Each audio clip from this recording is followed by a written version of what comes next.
Amigos de Biblia Libre, ¿cómo están? Mi nombre es Edgar Escobar, bienvenidos a nuestro devocional diario. Buenos días, maestro de Biblia Libre. Hoy es 29 de agosto de 2023, esto ya prácticamente se acabó y saludamos a todas las personas que hasta ahora nos acompañan.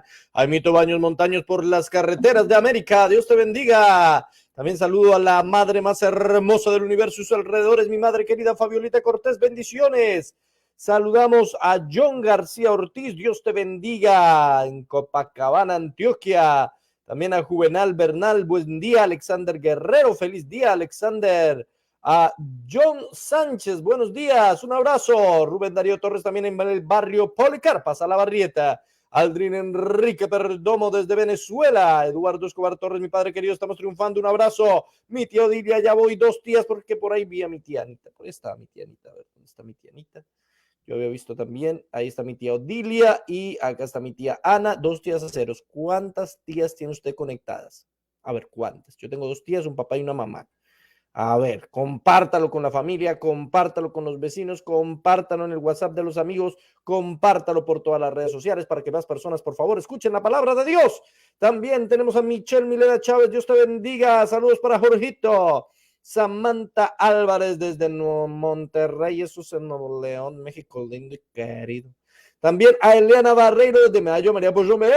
Dolly Guerrero, Dios te bendiga. María Ramírez, bendiciones. Jacobo López desde Oaxaca, en México, lindo y querido Oaxaca. También a Fanny Daza, Dios te bendiga. Claudia Patricia López, bendiciones. Gerardo Castillo, bendiciones. Wilfredo Torres, Dios te bendiga. Lipton Quiñones Rueda, bendiciones. Mónica Barrientos, Dios te bendiga. Francisco Pachón desde Ibagué, de Ibagué, Colombia. Alejandra Navarro, mira, viene a verte, ve allá en Cali. Marisol Mora. Jorge Martínez desde Colombia. Linton Quiñones Ruedas, Dios te bendiga. Elio Ortiz Calderón, muy buenos días, bendiciones. Lorena Rivera, bendiciones. Flor Marina Morales Marín, Dios te bendiga. Sandra Cortés Murillo, bendiciones. También para Gabrielito Pereira, querido, en Argentina. María Segura Sabogal desde Bogotá. Dani Gustavo Acevedo Tuesta desde Lima, Perú. Robertico Cabrera, buenos días. Julián Montes, bendiciones para la hermana Esther Salazar también. Voy a una hermana. Ah, ya va una hermana cero. Aurora Delgado Gil en Bogotá. María Concepción Guzmán, bendiciones, buen día para todos, Dios los bendiga. Gracias por estar con nosotros. A todos los que no he mencionado también, Dios les guarde. Vamos a comenzar orando y démosle gloria a nuestro Señor en el día de hoy. Amado Señor, te damos gracias por estar en tu presencia. Gracias por cada uno de los hermanos que están conectados en esta mañana. Bendice, glorifícate, Señor, en sus vidas, en sus corazones. Háblanos por medio de tu palabra. Señor, suple las necesidades fundamentales que hay en nuestra vida, en nuestro corazón. Nuestra necesidad más grande es de ti. Necesitamos más de ti, necesitamos conocerte más y mejor, necesitamos estar más cerca a ti, estar más cerca a tu espíritu, necesitamos conocer más de ti, más de tu palabra, más de tu poder, más de tu guía, más de tu dirección, Señor, más de tu naturaleza, Padre. En el nombre de Jesús, Padre, te clamamos por las misericordias tuyas y por la intercesión de nuestro Señor Jesucristo y por el poder del Espíritu Santo que escuches nuestra oración. Mira, Señor, las personas que están viviendo en dificultades, las personas que no tienen alimento en su mesa, las personas, Señor, que en este momento están sufriendo de necesidades grandes. Señor, por favor, suple. Señor, suple a cada persona que está viviendo alguna necesidad en el día de hoy. Manifiéstate, glorifícate y ayúdales, Señor. Te lo pido con todo el corazón. Mira a cada hombre y mujer que en este momento está aquí conectado con nosotros. Mira sus familias, Señor, mira sus trabajos, Señor, mira sus iglesias donde asisten, Dios. Mira si no asisten a ninguna iglesia también, Señor. Yo te pido que escuches su oración, Señor, y que concedas sus peticiones conforme a tu voluntad. Haz tu obra en sus vidas, haz tu obra en sus corazones y glorifícate y manifiéstate como solamente tú y nadie más que tú sabes hacerlo. Te lo pido con todo el corazón. Te lo pido con todo mi ser, Señor. Glorifícate, glorifícate, glorifícate. Yo te ruego que tu palabra llegue viva y eficaz y más cortante que toda espada de dos filos a nuestro corazón, a nuestro ser. Yo te pido que nos des luz. Yo te pido, Señor, que nos hables. Yo te suplico, Señor, que sanes nuestro cuerpo de las enfermedades, dolores, dolencias que tenemos. Yo te pido por los familiares de mis hermanos queridos. Nos han pedido oración por diferentes personas. Aquí estamos clamando por ellos, Señor. Por esas mamás que están en dificultades, esas familias que están enfrentando un grave dolor, por esas personas que están en su lucha diaria en contra de la tentación y del pecado. Señor, por favor, trae fuerza.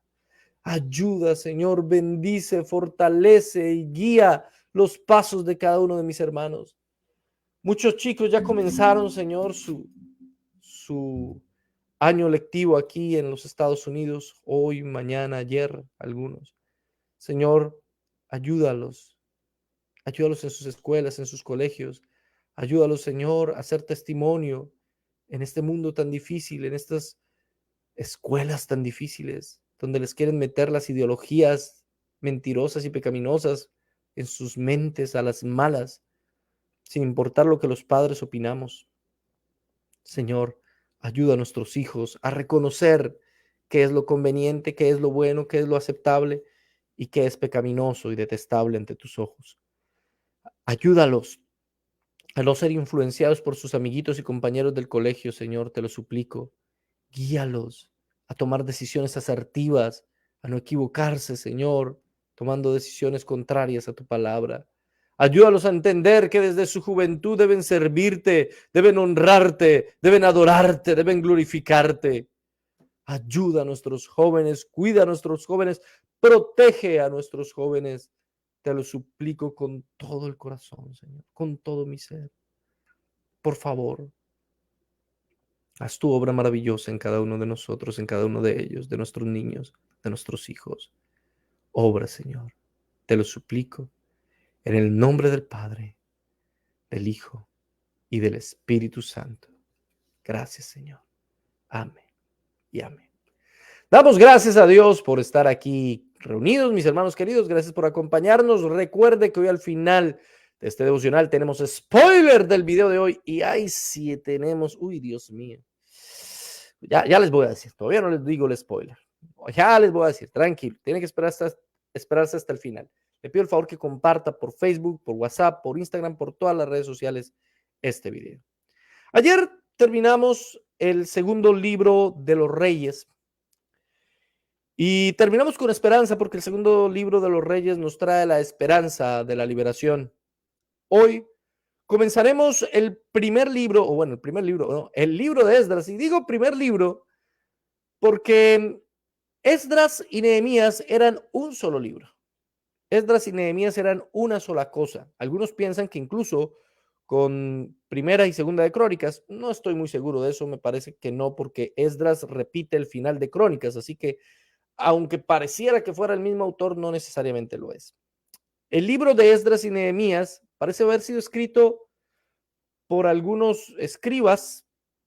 Posiblemente Esdras escribe una parte muy importante del libro porque él mismo se identifica después del capítulo 7 del libro de Esdras.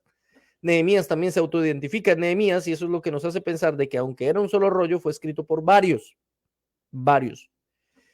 Y este libro nos narra cómo el pueblo vuelve a su tierra. Habíamos quedado en el capítulo final del libro de Reyes, de cómo el pueblo fue deportado. Pero pareciera que aquí quedara un hueco, un hoyo, un vacío en la historia. Y es que no hay mucho que contar en la historia en el momento de la cautividad, aparte de algunos pasajes de Daniel, que nos narra la valentía de sus amigos y de él mismo al negarse a adorar a otros dioses. La cautividad les llevó a algunos de ellos, no a todos, a algunos de ellos, a acercarse de nuevo al Señor, a buscar la presencia de Dios, a buscar el rostro del Señor. Por eso, en la cautividad, aunque hay profecías, está la profecía de Ezequiel, están las profecías de Daniel, están otras profecías, no hay mucha historia por contar. No hay mucho histórico por contar, porque las profecías se refieren más al regreso, se refieren más al Mesías y se refieren más a la segunda venida del Mesías, pero no tanto a la historia de Israel. Así que por eso tenemos que están en la cautividad, Durante 70 años iban a ser liberados. Y aquí es cuando llegamos al libro de Esdras en el capítulo 1, por favor. Acompáñeme al capítulo 1 del libro de Esdras. Dice la palabra del Señor de la siguiente manera. En el primer año de Ciro, rey de Persia, para que se cumpliese la palabra de Jehová por boca de Jeremías, despertó Jehová el espíritu de Ciro, rey de Persia, el cual hizo pregonar de palabra y también por escrito por todo su reino, diciendo. Dejemos hasta ahí. Dejemos hasta ahí. Mire que la palabra nos dice en el primer año de Ciro, rey de Persia. Cuando leemos el libro de Daniel, encontramos que Daniel profetizó incluso en el tercer año de Ciro, rey de Persia.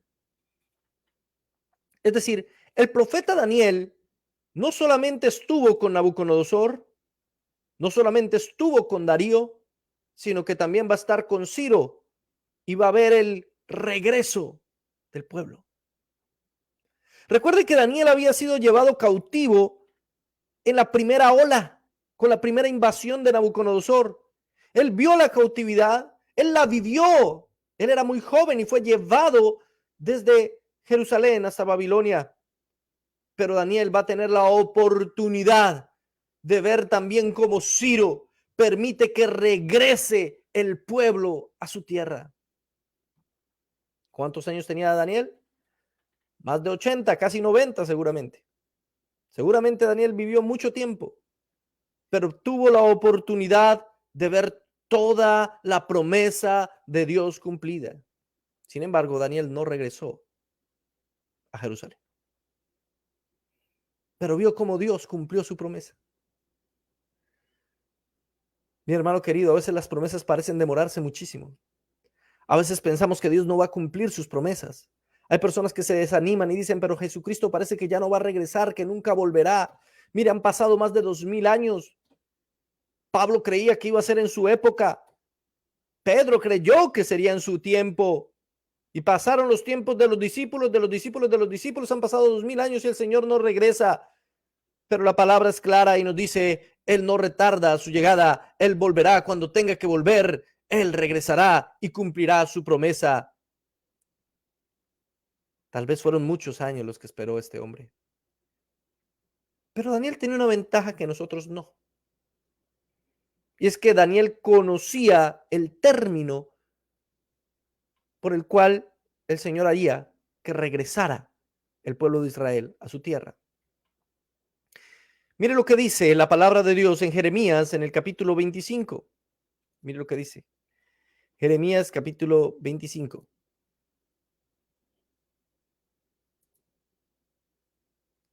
Dice la palabra. Toda esta tierra será puesta en ruinas y en espanto, y servirán estas naciones al rey de Babilonia 70 años. ¿Se da cuenta? 70 años. Y en Jeremías 29, en el versículo 1, dice, estas son las palabras de la carta que el profeta Jeremías envió de Jerusalén a los ancianos que habían quedado, de los que fueron transportados, y a los sacerdotes y profetas y todo el pueblo que Nabucodonosor llevó cautivo de Jerusalén a Babilonia. Y dice la palabra de Dios, 70 años. Mi hermano querido, la promesa estaba dicha con tiempo exacto. Serán 70 años. Ellos van a regresar a su tierra después de 70 años. Daniel ya sabía que pronto sería el tiempo. De hecho, eso es lo que nos dice la palabra de Dios. Y posiblemente Ciro conocía esa profecía. Mire, si hay una profecía impresionante en la palabra de Dios, son las profecías referentes a Ciro. Porque el Señor ya lo había dicho todo referente a él. Estamos hablando aquí del gran emperador persa Ciro el Grande. Ciro II. Antes de él había habido otro Ciro. Este era hijo de Cambrijes, que había sido el rey antes de él. Y el hijo de Ciro, que va a ser rey también sobre Persia, también se va a llamar Cambrijes. Seguramente le pusieron así en honor a su abuelo. Así que hay un Cambrijes, un Ciro y un Cambrijes. Pero este Ciro segundo va a ser un hombre realmente excepcional. Este Ciro segundo va a ser un hombre, como su nombre histórico lo indica, grande. Así lo llamaban, Ciro el Grande.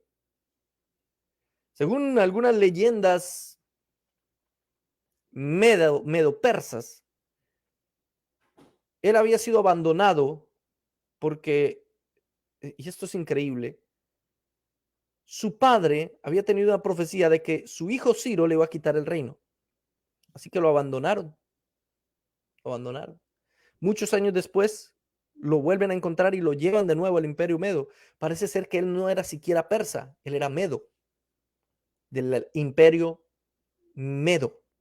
Ahora, ¿qué es eso? Hermano, me se está confundiendo. Escúchenme.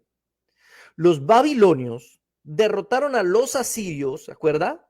Con ayuda del Imperio Medo. Y va a haber una alianza entre los medos y los babilonios. Tanto así que Nabucodonosor se va a casar con una princesa del Imperio Medo. Es esa misma mujer que le dice, ay, Nabucco, amor mío, Nabucco, yo recuerdo las montañas gigantescas que habían en mi tierra, las extraño. Y parece ser, según cuenta la leyenda histórica, que Nabucodonosor le mandó construir una montaña artificial, los llamados jardines colgantes de Babilonia. Así que hay una relación muy íntima entre los babilonios y los medos. Daniel va a ver toda esa relación y no solamente va a estar bajo el dominio de Nabucodonosor, que era el rey babilónico, Nabucodonosor II por excelencia, sino un tiempo después, Daniel va a estar bajo el dominio de Darío. Y Darío era un rey medo, no propiamente babilónico. Así que los medos y los babilónicos tenían una relación bastante amplia. Pero Ciro va a conquistar a los medos, va a derrotar a los medos y les va a ganar. Unifica el imperio y por eso nosotros hablamos en historia del imperio medo-persa.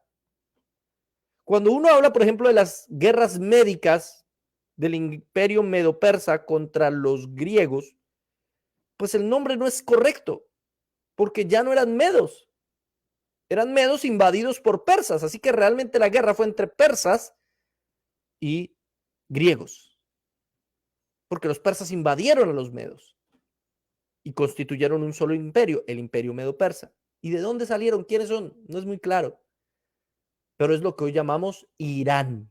Irán. Mientras Nabucodonosor es lo que hoy llamamos Irak, Babilonia, es lo que hoy llamamos Irak, Irán, Irak. Siempre ha habido tensión en esa parte del mundo, siempre. Irán versus Irak. Los medo-persas contra los babilonios. Siempre. Pero acá vienen una serie de profecías, mi hermano querido, que van a ser supremamente interesantes y que es bueno que las analicemos. Comencemos por las profecías de cómo ese imperio medo-persa dirigido por Ciro el Grande va a conquistar a Babilonia. Isaías, por favor, acompáñeme. Ahí no es Isaías. Isaías, en el capítulo 44, 27. Miren lo que dice la palabra de Dios.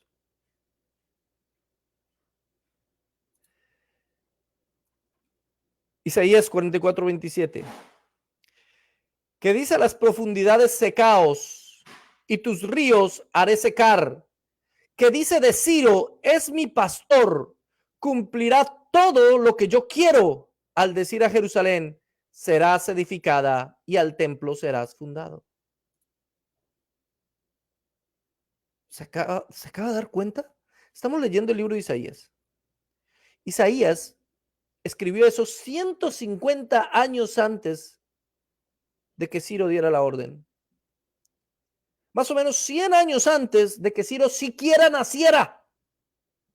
Ciro no había nacido y Dios ya le había mostrado a Isaías que había elegido a un hombre llamado Ciro para que liberara a su pueblo, para que permitiera la reconstrucción del templo y de las murallas.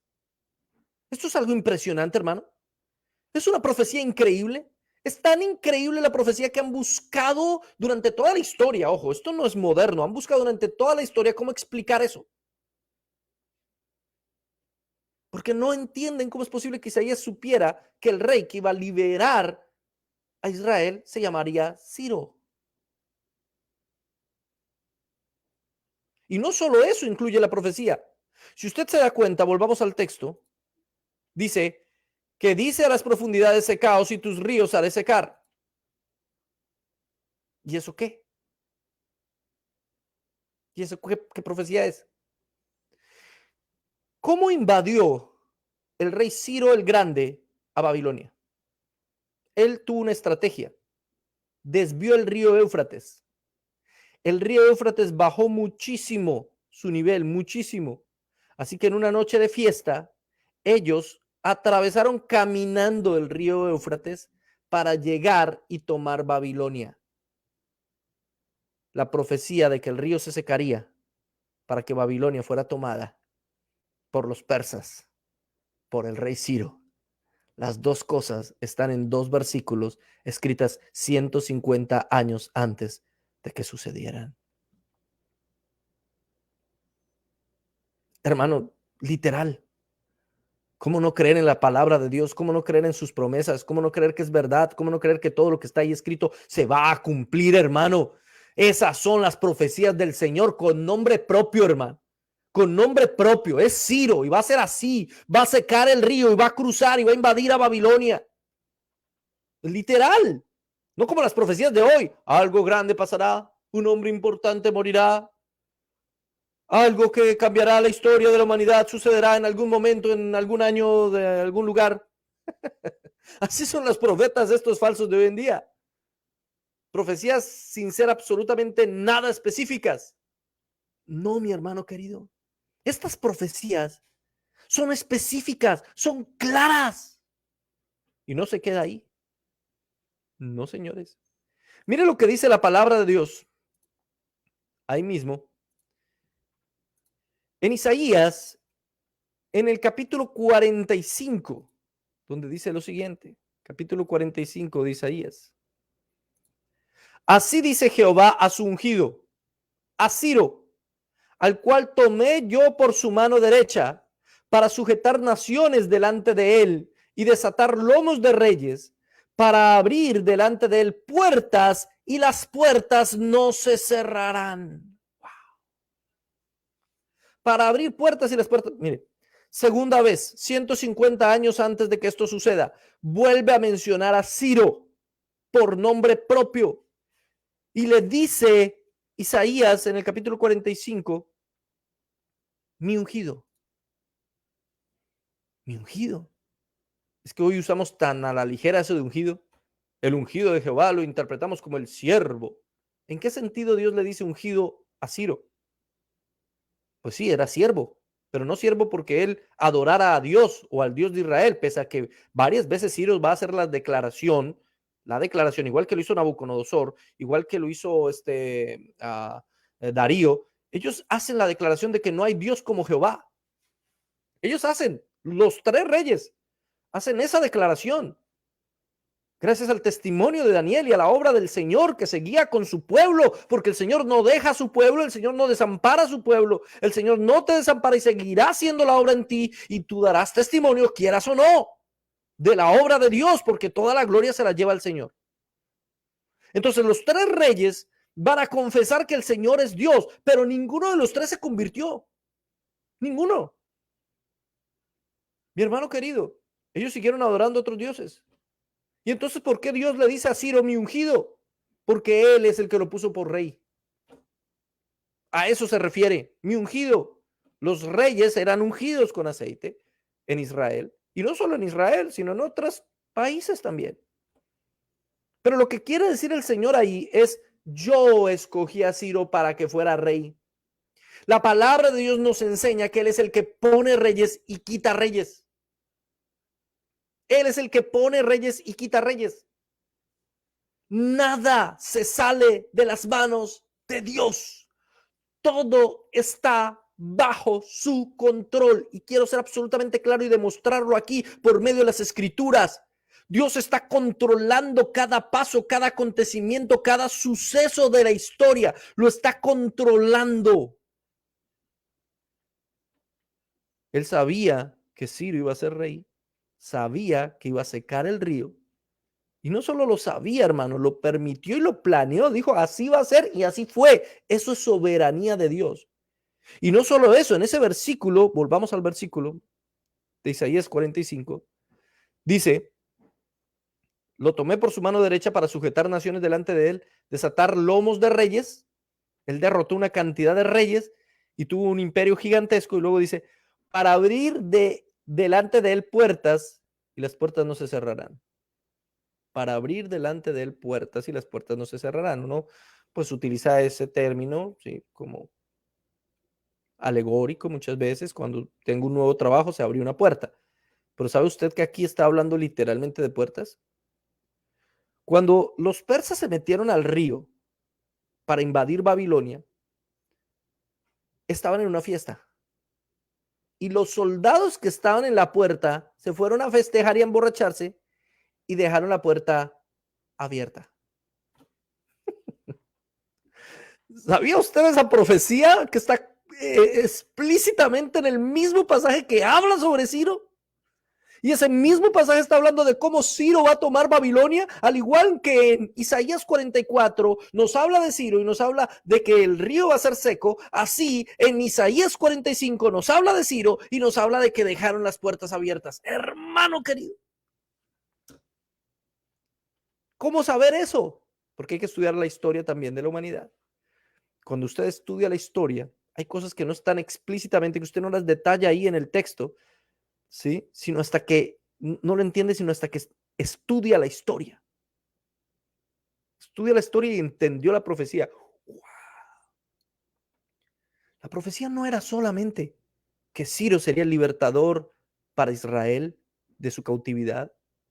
También era que secaría el río, también era que estarían abiertas las puertas.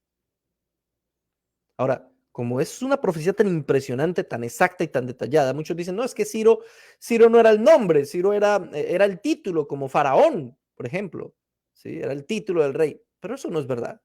No hay forma de comprobar eso. De hecho, al hijo de Ciro jamás le dijeron Ciro, o al papá de Ciro jamás le dijeron Ciro. Al único que le dijeron Ciro fue a Ciro primero, y este es Ciro segundo. Y Ciro primero fue anterior a Isaías. Así que es imposible que Isaías se esté refiriendo a Ciro primero. Conclusión, la palabra de Dios es profética y es verdad. Ciro segundo. Pero no se queda ahí. No, señores. Hay más. Mire lo que dice la palabra de Dios en Jeremías. En Jeremías, capítulo 51. Mire lo que dice. Jeremías 51, 30. Dice la palabra. Los valientes, si se alcanza a leer, los valientes de Babilonia dejaron de pelear, se encerraron en sus fortalezas, les faltaron las fuerzas, se volvieron como mujeres, incendiadas están sus casas, rotos sus cerrojos. Los valientes de Babilonia dejaron de pelear. Ahora ya no es Isaías, ahora es Jeremías. Jeremías, unos 80 años antes de que todo sucediera. Y está diciendo que los valientes de Babilonia no pelearon. ¿Sabe qué? Cuando el imperio o el ejército persa entra en esas puertas abiertas, en la fiesta que ellos tenían, llegaron y conquistaron eso fácil. No hubo batalla, no hubo una batalla a muerte con muchos muertos. No, realmente los soldados babilonios, como dice la Biblia, y esto fue escrito 80 años antes, salieron corriendo porque era borrachos, era enfiestados y estaban en una celebración. Salieron corriendo y se escondieron ante el ejército persa. Y para sacarlos, los persas incendiaron sus casas. 80 años antes de que sucediera, lo escribió Jeremías. O sea, mis hermanos queridos, la exactitud de la profecía bíblica es una cuestión impresionante. Con exactitud será Ciro el que liberará a mi pueblo. Con exactitud tendrá que secar el río, las puertas estarán abiertas, los soldados no pelearán, se esconderán y ellos quemarán las casas. Hay una descripción tan detallada de todo lo sucedido, hermano, de todos los sucedidos años antes de que sucediera. Y como la gente no puede explicar eso, dicen, no, lo que pasa es que eso fue escrito después. Y lo agregaron ahí. Se inventan, hermano, se inventan. No hay forma de comprobar que eso fue escrito después.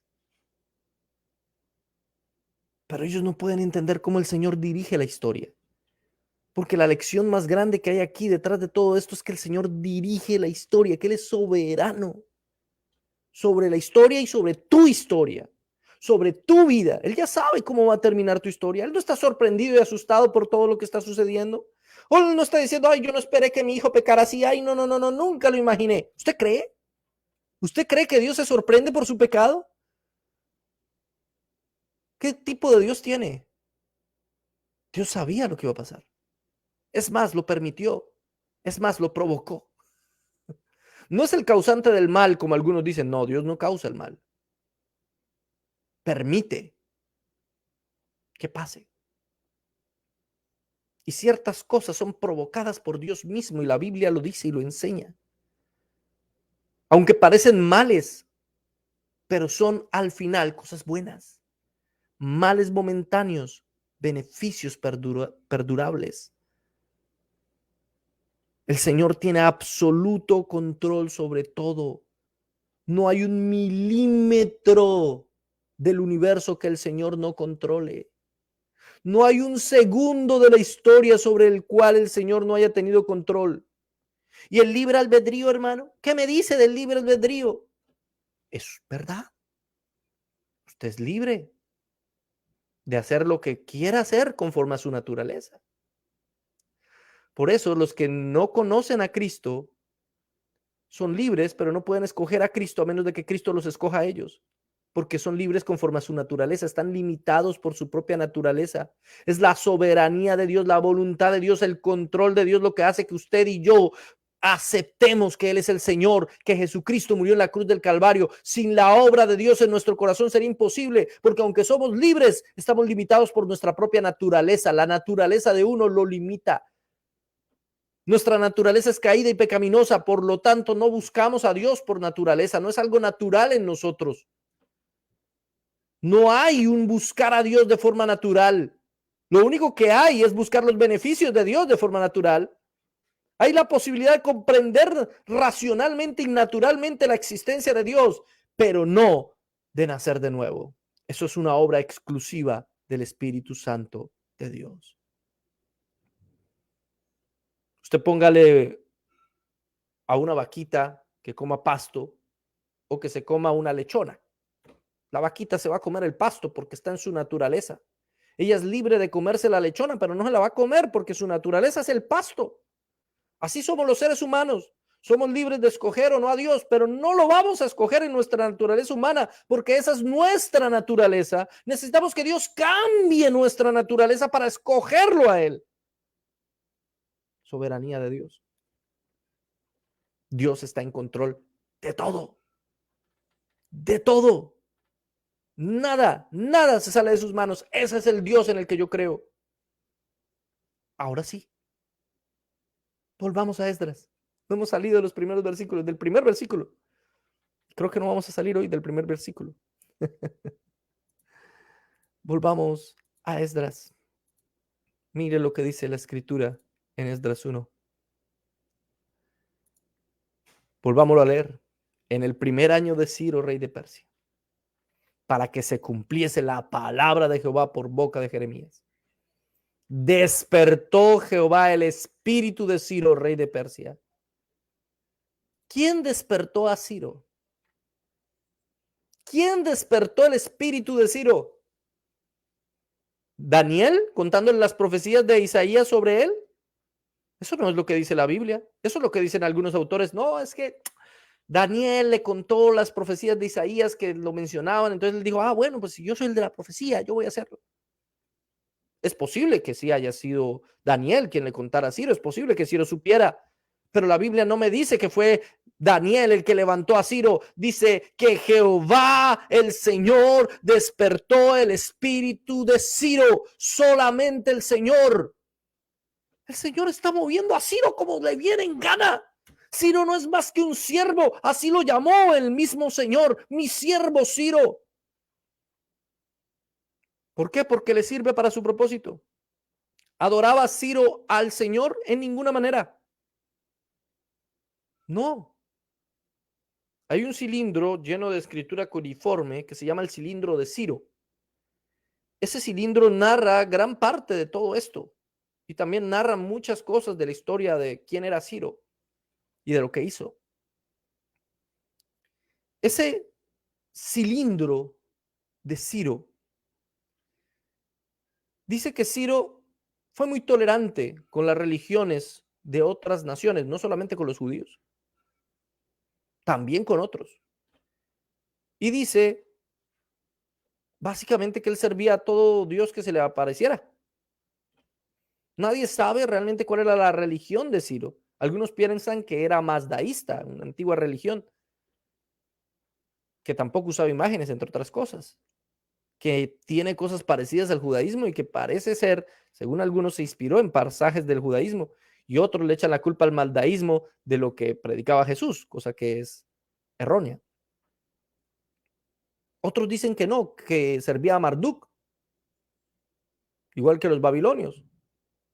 Sea como sea, él tenía varios dioses. No es que él creyera con fe salvadora en el Señor. No, es que el Señor hacía con él como quería. Era su siervo, como todos en este planeta.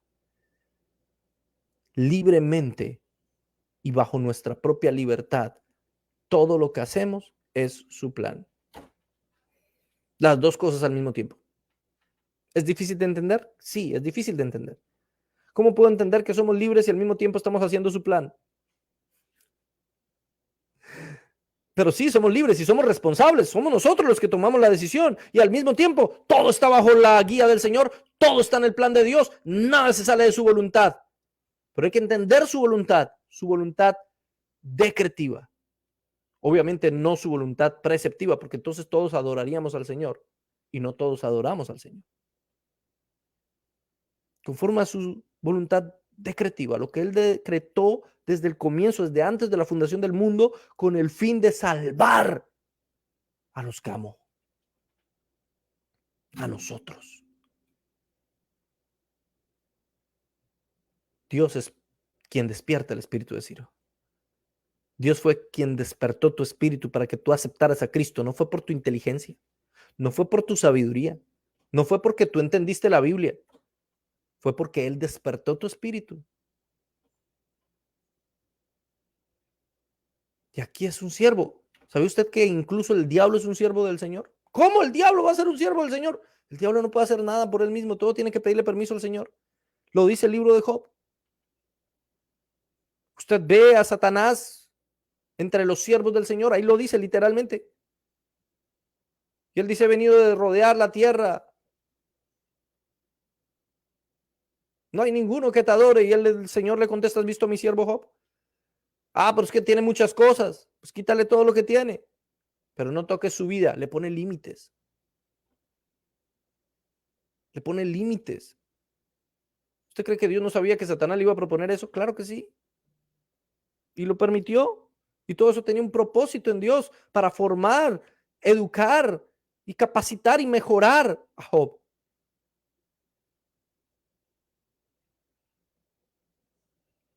Estoy que me lanzo un spoiler del video de hoy, hermano, con todo esto, porque todo esto tiene que ver con el video de hoy. Estoy que me lanzo un spoiler. Pero el Señor ha tenido control siempre, desde el principio, de cada uno de nosotros, y ha tenido cuidado de cada uno de nosotros, y lo seguirá teniendo. Y eso me da tranquilidad, me da paz. Saber que Él tiene el control de todas las cosas me da paz. Porque pensar que soy yo el que tengo el control, que depende de mí para que Dios obre en mi vida, que depende de mí para que mi vida cambie, eso sería muy frustrante porque yo soy medio torpe o torpe y medio. Pensar que se trata de mi decisión, de mis actitudes, pensar que se trata de que yo quiera o no,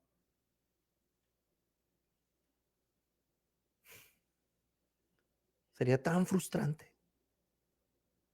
Pero gloria doy al Señor que no se trata de mí. No se trata del que quiere, ni del que corre, dijo Pablo en Romanos, sino de Dios que tiene misericordia. No se trata de qué tanto te esfuerces para servirle. No se trata de cuántas obras hagas. Se trata de lo que Él hace en tu vida, porque Él pone en ti el querer como el hacer conforme a su perfecta y buena voluntad. ¿Qué es lo único que tú y yo podemos hacer? Rendirnos ante Él, porque Él tiene el control de todo. Tenía el control de Ciro, el grande. Por eso Ciro no era el grande era el Señor, el grande era Jehová. El grande era Dios, que le permitió a Ciro tener la estrategia que Dios había planeado cientos de años antes para que la hiciera Ciro, y así la hizo sin saberlo. Él libremente escogió hacer eso y al mismo tiempo era lo que Dios había decretado que Ciro hiciera. ¡Wow! Es que Él es tan grande y su mente tan grande y sus designios tan grandes que no caben en nuestra mente. Todos los gobernantes de esta tierra son sus siervos. Pero mi presidente es malísimo, es horrible, es terrible. Y aún así Dios lo puso ahí por una razón. A todos. ¿Fue voluntad de Dios que Hitler estuviera en el poder? Sí. Tenía un propósito y cumplió su propósito. ¿Y Hitler fue libremente malo? ¿Él decidió ser así de perverso como fue? Sí. Y al mismo tiempo estaba cumpliendo el decreto de Dios. Nabucodonosor fue terrible. Él confesó que no había otro Dios como el Señor de los judíos, sí, pero al mismo tiempo jamás le adoró, nunca. Siempre tuvo el culto a Marduk. Y sin embargo, todo lo que Nabucodonosor hizo fue voluntad de Dios. Ustedes lo saben, lo vimos cuando estudiamos Reyes. Fue profetizado. Era lo que Dios había decretado que sucediera. El grande es Dios, no Ciro.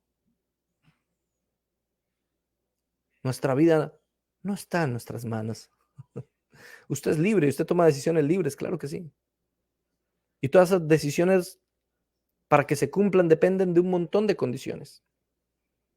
Y ese montón de condiciones son el decreto de Dios para que se cumpla lo que terminamos haciendo. Si usted decide tomar un bus de la parte A a la parte B, usted tiene que levantarse temprano, tiene que sonar el despertador, tiene que desplazarse hasta el lugar. El señor del bus tiene que levantarse temprano, tiene que ir a trabajar, tiene que prender el bus tiene que funcionar, tiene que moverse. Es decir, hay una cantidad de circunstancias que se tienen que dar para que usted pueda coger ese bus y irse de la parte A a la parte B. No dependió solamente de su libertad, ¿se dio cuenta? Dependió de una cantidad de circunstancias externas a su propia libertad y a su propia decisión. Y usted tomó el bus y se fue de la parte A a la parte B. ¿Qué es eso? Soberanía de Dios y libertad humana, porque usted decidió tomar ese bus para ir de la parte A a la parte B. Sin embargo, eso sería imposible si Dios no hubiera permitido una cantidad de cosas antes. Sé que no es fácil de entender, pero lo que sí es fácil de entender es que Él tiene el control. Todo está bajo su dominio, todo está bajo sus manos. Nada se sale de su poder. Él ya lo sabe todo. Descansa en Dios. Amado Señor, te doy muchas gracias por este devocional. por entender, Señor, que tus profecías se cumplen, por ver una de las profecías más impresionantes, que tiene tantos detalles y tantas cosas que generalmente pasamos por alto. No solamente que escogiste a Ciro, sino la manera en la que éste iba a conquistar a Babilonia, cómo iba a secar el río, cómo las puertas estarían abiertas, cómo los soldados iban a rendir. Tantos detalles de esta profecía que estaban escritos cientos de años antes de que se cumpliese. Gracias, Señor, porque esto nos demuestra que tú tienes todo, siempre has tenido todo bajo control. La caída no fue que se salió de tu control el mundo, no. No podemos entender bien por qué sucedió, pero incluso la caída estuvo bajo tu control. No te sorprendió. Tú sabías que iba a pasar, porque tú dominas todas las cosas. Eres soberano. Nada te sorprende. Nuestra enfermedad no te sorprende. Nuestros dolores no te sorprenden. Nuestras angustias no te sorprenden. No, tú las permitiste. Tú permitiste todas las circunstancias que nos trajeron al hoy y a la hora. Por eso estamos tranquilos, confiados. Porque no descansamos sobre nuestras decisiones, sino sobre tu decisión. Y sabemos que nuestras decisiones finalmente se cumplen por tu voluntad. Y aún así somos responsables cuando pecamos. Y aún así te llevas la gloria cuando triunfamos. Ambas cosas son igual de ciertas. Gracias, Señor. Permítenos entender que debemos aprender a descansar en ti y en tu decisión. Que no se trata de nuestro esfuerzo personal, que se trata de tu obra en nuestro corazón, que se trata de que tú pongas el querer y el hacer en nuestra vida. Ayúdanos a entender que tú tienes todo en tus manos. En el nombre del Padre, del Hijo y del Espíritu Santo. Amén y amén. Comenzamos Esdras, mis hermanos queridos, y avanzamos solamente el primer versículo. Espero que haya sido de bendición para ustedes. Y aquí va, mis hermanos queridos, aquí va el spoiler. Spoiler en el día de hoy. Hoy tenemos a un famosísimo pastor colombiano de una secta que está creciendo más que el G12, hermano, que va a llegar pronto a su país y que es tan peligrosa como el G12. Es una derivación de Hillsong. Estoy hablando de Andrés Corzón y el lugar de su presencia, que últimamente está haciendo unas prédicas para llevarle la contraria a la sana doctrina de Aposta. Es un tipo que no sabe nada de Biblia, pero que tiene seguidores por todo el mundo y que están creciendo a pasos agigantados en una iglesia que es del movimiento liberal en muchos sentidos. Así que atención, porque lo que este señor Andrés Corzón dice en esta prédica, hermano, uy, Dios mío, esto no tiene que ver con arminianos, ni calvinistas, ni pentecostales, ni reformados. Tiene que ver con cristianismo. Violenta toda la doctrina fundamental cristiana. ¿Quieres saber qué es? Pues véalo hoy, al mediodía hora colombiana, en nuestro canal Biblia Libre. Comparta ese video, dele like, comparta este también y dele like y escriban ahí en el video. Ayúdame a escribir porque me van a atacar, hermano. Usted no sabe, cada vez que hablo de Andrés Corzón salen sus defensores, sus idólatras, sus amigos a defenderlo y a decirme y a insultarme. Hermanito, un Dios lo bendiga, me ayudaría mucho verlo ahí, hermano. Comenten ese video, por favor. Ayúdeme a distribuirlo por todas partes, por todas las redes sociales para que más personas lo conozcan. Dios los bendiga, Dios los guarde y nos vemos mañana aquí en Buenos Días, Maestro de Biblia Libre.